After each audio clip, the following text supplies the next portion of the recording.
नमस्ते, स्वागत छ हाम्रो पूर्वेली किचन युट्युब च्यानलमा। आज म फेरि आएको छु तरकारीको रेसिपी लिएर। आज तरकारी चाहिँ के बन्दैछ भने मैले तरकारी रेडी पारेको छु र फुलकोपी र अनि बफ, यो बफको हेकुला अनि फुलकोपी मिक्स गरेर चाहिँ अनि यो चाहिँ थोरै मसलामा अनि लसुन अदुवा र प्याज हालेर अनि टमाटर एकदमै ठुलो छ टमाटर चाहिँ म आधी मात्रै लिने छु। मैले धेरै बनाउँदिन, म चाहिँ आज धेरै बनाउँदिन, थोरै मात्रै बनाउँछु। आज चिसो चिसो मौसम पनि छ अनि यो बफ र फुलकोपीको चाहिँ थोरै झोल भएको दाल बिनाको तरकारी बनाउने छु है त।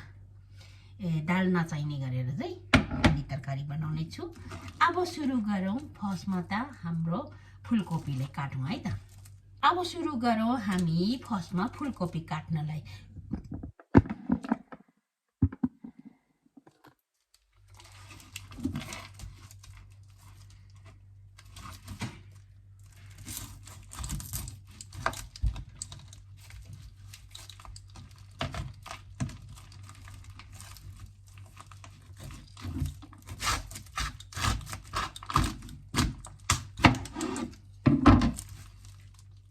फुलकोपीलाई चाहिँ मैले आधा बनाएँ, यति मात्रै हाल्छु म चाहिँ। यो किन प्लास्टिकसँगै किन काटेको भन्दाखेरि चाहिँ योसँग कभर भएर बसोस् भनेर, रोको चाहिँ कभर गरेर राख्ने भनेर चाहिँ मैले यसरी काटेको हो।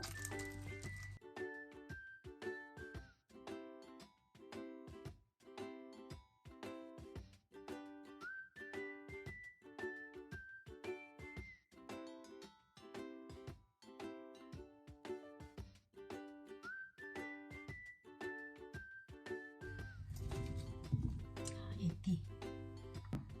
अब हाम्रो मासु काट्न सुरु गरौँ है त। मजाको हेकुला छ, म यसलाई चाहिँ यसरी स्लाइस गरेर काटिदिन्छु।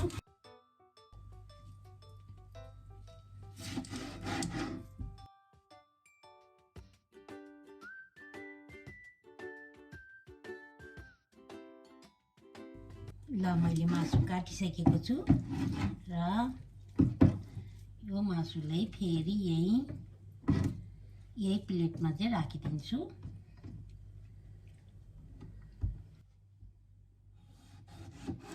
मैले आधा भन्दा कम्ती टमाटर लिए।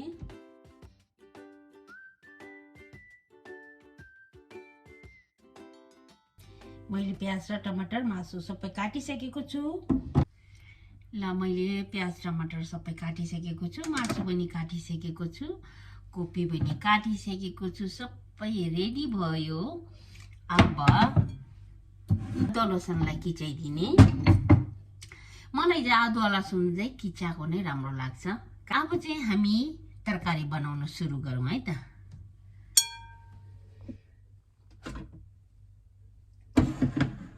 अब फर्स्टमा हाम्रो फुलकोपीलाई चाहिँ उसिनौँ है त। मैले एउटा तावामा पानी बसाएको छु र यसमा चाहिँ थोरै बेसार हाल्यौँ र थोरै नुनलाई पनि हालिदिउँ है त।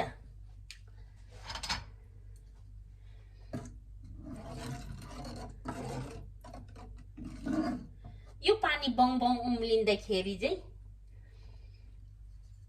अनि हामीले चाहिँ यो काटेको कोपीलाई चाहिँ हालिदिने। एकछिन मात्रै पकाउने, 2 मिनट जति यसो पकाउने अनि भरै मासुमाथि हाल्नुलाई हालेपछि अनि भरै मासुमाथि हाल्दाखेरि चाहिँ एकदमै मिठो हुन्छ। ल अब हाम्रो यो पानी पनि उम्लिनु थालेको छ। अब यो कोपीलाई हालिदिउँ है त।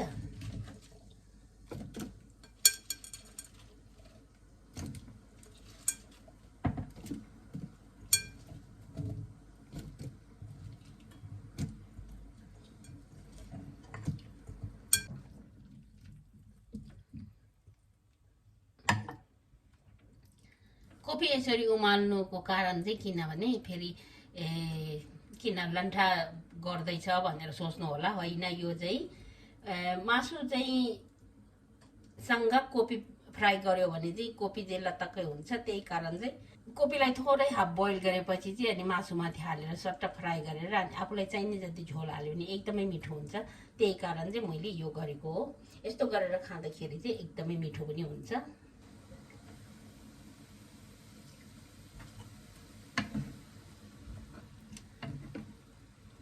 अब चाहिँ निकालिदिउँ है त।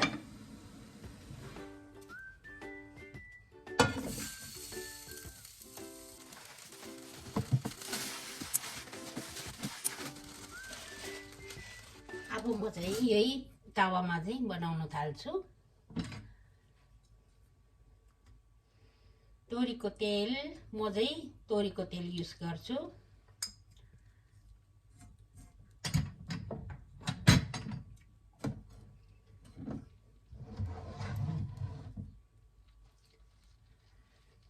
त्यो सँगसँगै प्याजलाई हालिदिने।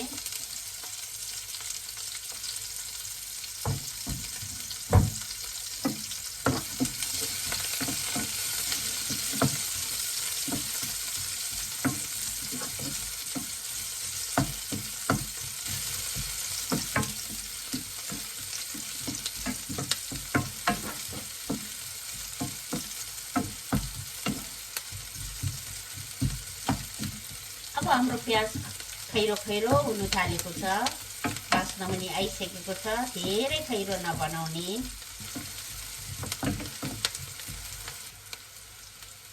अब यसमा मासुलाई पनि हालिदिने।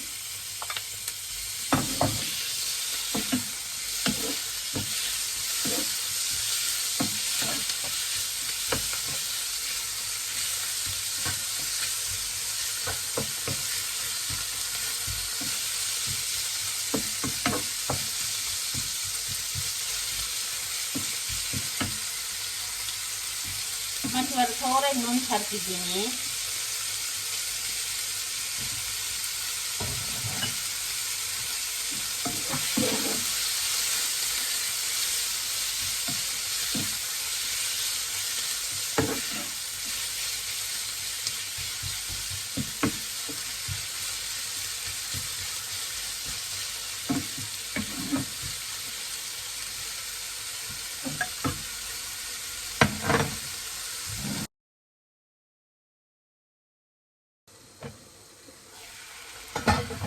अब एकचोटि हेरौँ हाम्रो मासु कस्तो भएको छ।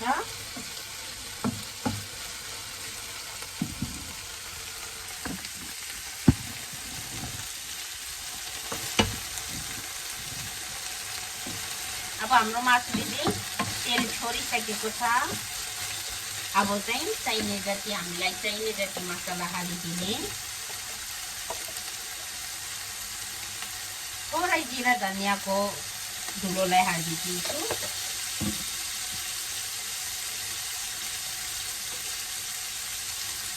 थोरै बेसारलाई, डल्ले खोर्सानीको धुलो,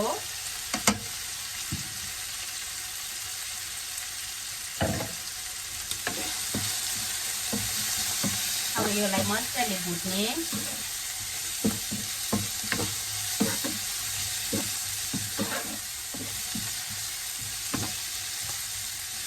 कलर एकदमै राम्रो आएको छ।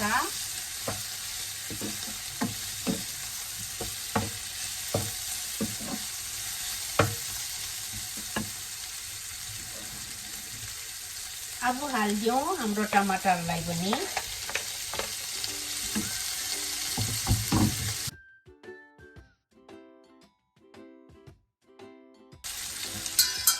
छोपेर पाक्नु दिने। अब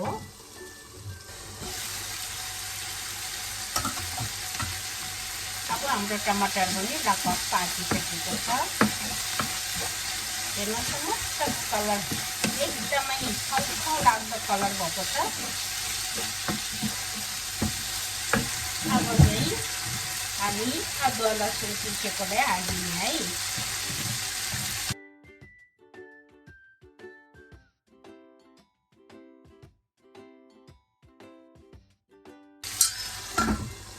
एकछिन छोपेर पाक्नु दिउँ।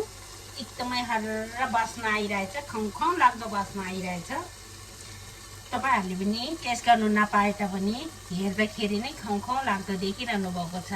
पक्कै पनि मेरो भिडियोलाई मन पराउनुहुन्छ होला भन्ने आशा लिएर आज यो मेरो रेसिपी तपाईहरुलाई पनि शेयर गर्दैछु र यदि मन पर्यो भने चाहिँ लाइक शेयर कमेन्ट सब्स्क्राइब गर्नु चाहिँ नभुल्नु होला। मेरो पुरानो भ्युअर्सहरुले चाहिँ कमेन्ट लेख्नु नभुल्नु होला र अनि यो भिडियो राम्रो लाग्यो भने चाहिँ आफ्नो साथीभाइहरुलाई पनि शेयर गर्नुहोस् है त।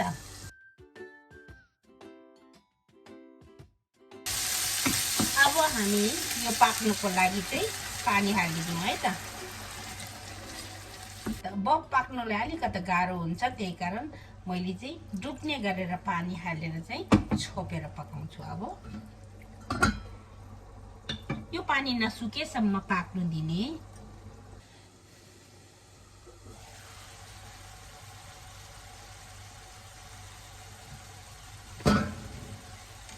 अब हाम्रो तरकारीको झोल पनि सुकिसकेको छ। अब चाहिँ मजाले पाकिसक्यो है। अब एकछिन योलाई सुक्न दिउँ।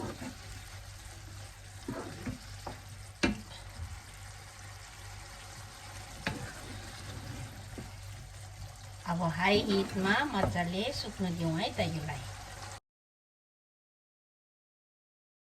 अब हाम्रो फुलकोपीलाई पनि हालिदिउँ।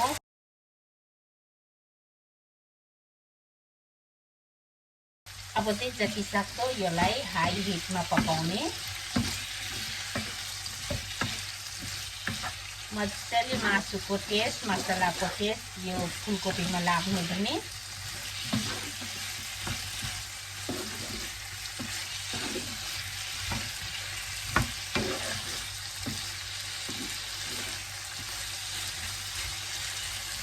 तपाईहरु दालसँग खानु हुँदाखेरि चाहिँ तरकारी यसरी झोल बिनाको यतिको सुक्खा बनाएर खानुभयो भने एकदमै टेस्टी हुन्छ। र म चाहिँ आज बिना दालको थोरै झोल हालेर चाहिँ खानेछु।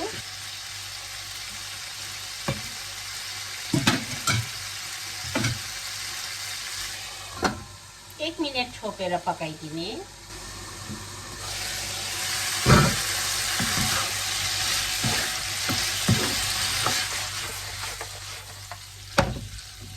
हेर्नुहोस् त एकदमै राम्रो भएको छ।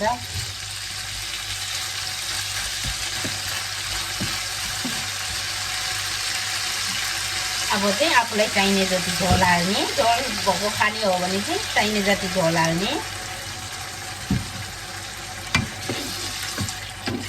योलाई अब पाक्नु पर्दैन, एकचोटि सट्ट उम्ल्यो भने भयो।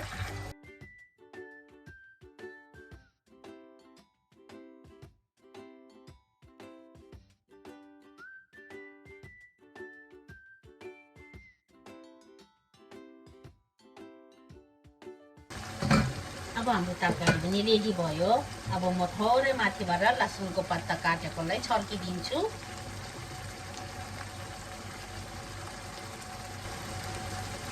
अब हाम्रो ग्यासलाई पनि अफ गरिदिउँ।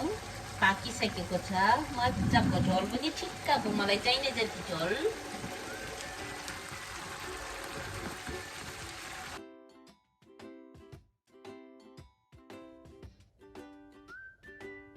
अब हाम्रो तरकारी सर्भ गरौँ है त।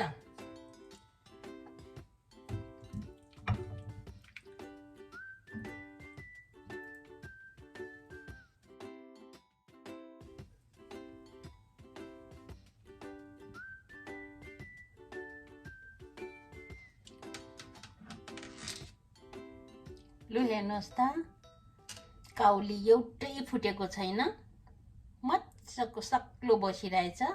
यदि मेरो भिडियोलाई मन पर्यो भने तपाईहरुले पनि यसरी नै बनाएर खानुहोला है त। आज म तपाईहरुको माझमा थोरै बोल्ने छु र सर्वप्रथम त मेरो भ्युअर्सहरुलाई धेरै धेरै धन्यवाद। मेरो भिडियोलाई माया गरिदिनु भएको छ, अझै पनि माया गर्नुहुन्छ भन्ने आशा लिएर मैले नयाँ नयाँ रेसिपीहरु लिएर आउने नै छु। र अब अर्को हप्ता कस्तो रेसिपी चाहिँ तपाईहरुलाई चाहिँ चाहिन्छ त्यो पनि कमेन्ट बक्समा कमेन्ट लेख्नु नभुल्नुहोला। र अनि अर्को हप्ताको लागि बिदा लिन चाहन्छु। Bye bye.